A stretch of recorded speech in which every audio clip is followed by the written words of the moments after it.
ஏன் அழற? நான்லாம் அழுதேன்னா 1 மாதம் உட்காந்து அழுவேன். அம்புட்டு அழுகி அடக்கி வச்சு உட்காந்துருக்கேன் அப்படிங்கிற மாதிரி தான் நான் இருந்தேன். என்னோட மம்மி வந்தது வந்து பேபிக்கு ரொம்ப ஹாப்பி. அதை விட ஹாப்பி எனக்கு. ஏன்னா எனக்கு வந்து ஒரு 2 டேஸ் லீவ் கிடைச்ச மாதிரி இருந்துச்சு.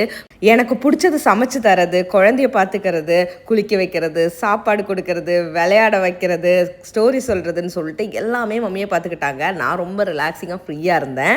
ஒவ்வொரு தடவை மம்மி கிட்ட இருந்து இவ கற்றுக்கிற மாதிரி இந்த தடவை மம்மி இவகிட்ட இருந்து கற்றுக்கிட்டாங்க. என்னன்னு பாருங்க. A. A. What sound of letter B? B. B. B. What sound of letter C? No idea. K. K. What sound of letter D? D. D. அப்புறம் மம்மி குவைட்டுக்கு ரிட்டன் கிளம்பிட்டாங்க. Night flight. மம்மி பாய் அப்படின்னு சொல்லி கிளம்பி போகிற வரைக்கும் இவ்வளோ சிரிச்சுட்டு பாய் சொல்லிவிட்டு வீட்டுக்குள்ளே என்ட்ரு ஆனதும் ஒரே அழுக.